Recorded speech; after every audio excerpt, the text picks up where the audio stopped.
আগে ছিলেন জেলবন্দি আর এখন বোতলবন্দি। বোতলবন্দি দৈত্যর গল্প শুনেনি? জামিনে জেল মুক্তির পর এখন যথেষ্ট সতর্ক মদন মিত্র, পা ফেলছেন মেপে মেপে। সে সিবিআইয়ের কাছে হাজিরা দেয়াই হোক বা ভবানীপুর থানা এলাকার বাইরে যাওয়া। আলিপুর জেলা ও দায়রা আদালতে এদিন মদন মিত্রর আইনজীবী আর্জি জানান, জামিনের শর্ত হিসেবে ভবানীপুর থানা এলাকার বাইরে বেরোতে পারবেন না মদন মিত্র, কিন্তু হাজিরা দিতে সিবিআইয়ের কাছে গেলে তাকে 4টি থানা এলাকা পেরোতে হবে। তাই এ বিষয়ে কি করা যায় তা বলে দিক আদালত।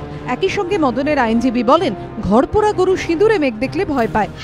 যদিও এ বিষয়ে কিছুই বলতে চাননি সিবিআইয়ের আইনজীবী। বিচারক জানিয়ে দেন, সিজিও কমপ্লেক্সে গিয়ে হাজিরা দিতে পারবেন মদন মিত্র। আদালতে রায়ের কপি ভবানীপুর থানায় পৌঁছে দেন মদন মিত্রর আইনজীবীরা। এরপর হোটেল থেকে সিজিও কমপ্লেক্সের উদ্দেশ্যে রওনা দেন প্রাক্তন মন্ত্রী। সিবিআইকে বরাবর সহযোগিতা করেছি, আজকেও যা সহযোগিতা চাইবে করব। দুপুর 3:35 এলগিন রোডের হোটেল থেকে সিজিওতে পৌঁছন মদন মিত্র। তবে সেদিন যেমন জামিন খারিজের আবেদনের কপি মদন মিত্রকে দিতে গিয়ে ফিরতে হয়েছিল সিবিআইকে, এদিন সিবিআই আধিকারিকরা না থাকায় সিজিওতে গিয়েও ফিরে আসতে হয় মদন মিত্রকে। তবে তিনি যে এসেছিলেন তার প্রমাণ হিসেবে চিঠি দিয়ে প্রাপ্তি স্বীকার করিয়ে নেন মদন মিত্রের আইনজীবীরা।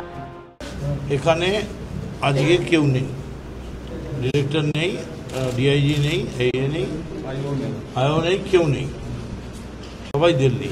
তো আমরা একটা জমা দিলাম যে আমরা এসেছিলাম। এবার সিজিও থেকে ভবানীপুর থানা। সেখানে পৌঁছে মদন মিত্র জানিয়ে দেন, তিনি ভবানীপুর থানা এলাকায় ফিরে এসেছেন। একই সঙ্গে বোঝানোর চেষ্টা করেন তিনি আর প্রভাবশালী নন। হয় না, পচাশা মুখে পা কেটেছে, তো কি করা যাবে? যে 100 হাতি সালে হাতি ছিল, ঘোড়া সালে ঘোড়া ছিল, এখন কিছুই নেই।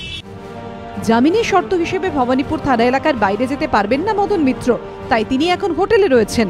কারণ তার বাড়ি কালীঘাট থানা এলাকায়। তিনি যাতে বাড়িতে থাকতে পারেন সেজন্য নির্দেশনামায় ভবানীপুর থানা এলাকার বদলে কালীঘাট থানা এলাকা করে দেওয়ার আবেদন জানিয়েছেন মদনের আইনজীবীরা। এই নিয়ে মঙ্গলবার আলিপুর জেলা ও দায়রা আদালতে শুনানি। পার্থপ্রতিম ঘোষের রিপোর্ট, এবিপি আনন্দ, কলকাতা।